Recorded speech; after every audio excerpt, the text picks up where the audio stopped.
Bab 61. Aku sayang kamu, bantu aku, rengek Aruna pada kedua sahabatnya. Kali ini Aruna meminta keduanya untuk meringkas isi dalam buku tebal itu yang langsung ditolak mentah-mentah keduanya. Ini buku dari zaman prasejarah, keluargamu dari zaman kuno, Una, ejek Salsabila yang mengundang decak sebal Aruna. Aruna memutar kedua bola matanya, sengaja mengajak keduanya keluar. Selain memang rindu, dia juga ingin meminta bantuan dari keduanya. Sebelumnya dia juga sudah memberitahu Neo untuk menjemputnya di bread sweet. Hari ini dia tengah ingin makan klepon isi daging menu baru bread sweet tersebut. Vania mengangkat buku itu lalu memasukkan kembali ke dalam tas Aruna. Ini buku keluarga kalian, yang mempelajari juga menantu atau cucu menantu Pratama. Setahuku memang harus kamu yang pelajari, Una. Bukan gak mau bantuin, tapi kita orang luar, bukan keluarga Pratama, jelas Vania perlahan-lahan. Aruna mengangguk, ucapan Vania benar, tak seharusnya dia menyusahkan keduanya. Toh yang akan mendapat hasilnya juga dia. Aruna mengambil garpu lalu menusukkan pada klepon yang ukurannya pas untuk langsung masuk ke dalam mulut. Tidak terlalu kecil dan tidak terlalu besar. Hari ini aku yang traktir, Mas Neo ngasih aku uang jajan, ucapnya lagi yang langsung mendapat sorak girang keduanya. Setelahnya beberapa menu kue yang mereka pesan, Aruna juga sempat memesan untuk dibawa pulang. Arga apa kabarnya? Tanyanya. Saat pulang dari holiday waktu itu, dia tidak lagi bertemu dengan Arga, juga. Dia yang sudah dilarang kerja oleh Neo, tidak bisa melihat langsung pria itu. Masih, Tep. Kata-kata Vania terpotong. Apa? Tanya Aruna penasaran. Arga benar-benar mengubur cita-citanya, dia lagi tes untuk masuk fakultas hukum. Dia mau jadi jaksa, jelas Vania. Aruna tak dapat menyembunyikan keterkejutannya. Kamu serius? Alasannya, papanya, Una, dia masih yakin sampai sekarang bukan papanya yang menabrak orang tuamu. Dia mau membuktikan papanya nggak bersalah, ambah Vania. Aruna bungkam beberapa detik. Emang masih bisa dibuka kasusnya, walau udah lama, Vania mengangguk. Kata Kak Noven bisa. Makanya Arga mau mempelajarinya. Aruna manggut-manggut. Jika Arga berniat seperti itu, tak seharusnya dia membiarkan Arga berjuang sendirian, lagi pula. Dia juga ingin tahu hal yang sebenarnya. Aku mau jadi kayak Arga, putusnya. Kedua sahabatnya langsung melotot.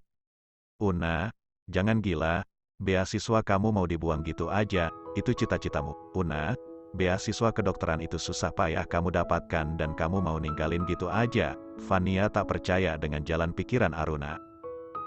Begitu cepat mengambil keputusan. Niatnya memberitahu tentang Arga, karena memang seharusnya Aruna juga harus tahu. Tapi setelahnya mendengar Aruna yang mau mengundurkan diri dari beasiswa yang dia kejar sejak duduk di bangku kelas 11 itu, sungguh Vania tak rela. Aruna sempat sakit dan sempat dirawat di rumah sakit. Saking kerasnya dia mendapatkan beasiswa itu. Kasih aku alasan logis agar aku nggak memakimu, Una, kata Salsabila tak suka. Aruna mengedikkan bahunya, entah bagaimana rasanya dia penasaran dengan kasus yang menimpa kedua orang tuanya. Kasusnya begitu cepat ditutup dan pihak keluarga tidak dikabari sama sekali. Dia tahu itu dari Mario. Jika mertuanya tidak memberitahu, dia tidak akan tahu. Rasanya benar-benar ada yang janggal. Memang, menghidupkan orang mati tidak akan bisa, tapi menegakkan keadilan tentu harus dilakukan. Aruna terkesiap saat tangannya disentuh Vania.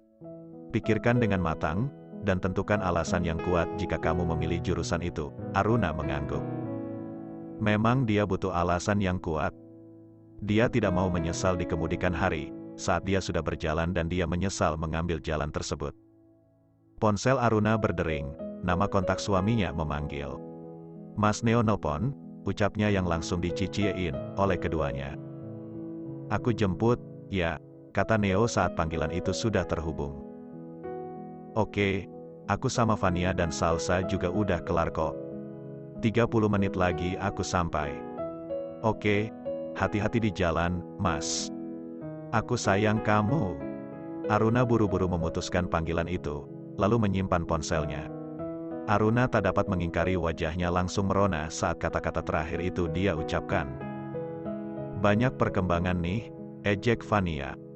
Iya, kayaknya. Lagi bucin-bucin ini, sambung Salsabila yang langsung dilayangkan tatapan tajam Aruna pada keduanya. Resek kalian mah. Keduanya tergelak. Nggak apa-apa, yang jomblo bisa menjauh dulu, kita kasih dulu yang mau bucin-bucin, ejek Salsabila. Aruna mencubit lengan wanita yang mengenakan kaos biru muda dengan setelah jeans setengah tiang. Resek. Aruna terpaksa menjeda ucapannya saat pintu utama Bread Suite dibuka, dan Neo masuk dengan gagahnya, berjalan ke arah mereka. Ayo, ajaknya. Lalu menyapa Salsabila dan Vania sekadarnya. Kalian pulang naik apa? Tanyanya. Aku bawa mobil, Kak, jawab Vania. Neo mengangguk. Setelahnya menggandeng lengan Aruna. Kita duluan, ya. Keduanya mengangguk. Di parkiran, Neo membukakan pintu mobil untuk Aruna, memasangkan seat belt, lalu menutup kembali pintu mobil itu. Barulah setelah itu Neo duduk di kursi pengemudi. Belum makan berat kan? Tanyanya. Belum, hanya makan klepon aja, Mas. Neo terkikik geli. Cuma mau makan klepon harus ke sini, pinggir jalan juga ada, yang beda, Mas. Kapan-kapan kamu coba deh. Sama, yang isinya gula merah kan, paling kalau toko kue besar kayak gini isinya coklat, paling itulah variannya. Aruna nenggelengkan kepalanya. Kamu salah, Mas, di sini isinya daging, ayam, bakso, dan berbagai macam lah, ada yang udang. Intinya bervariasi, dan aku suka semua kue yang ada di sini. Neo mengangguk. Bukan tak percaya, tapi dia kurang menyukai camilan seperti itu.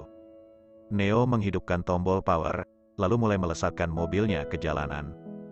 Yang, aku pengen signature bistecca Fiorentina, pengen banget dan udah lama juga nggak kesana. Kamu mau? Tanya Neo tanpa menoleh, tatapannya fokus di jalanan.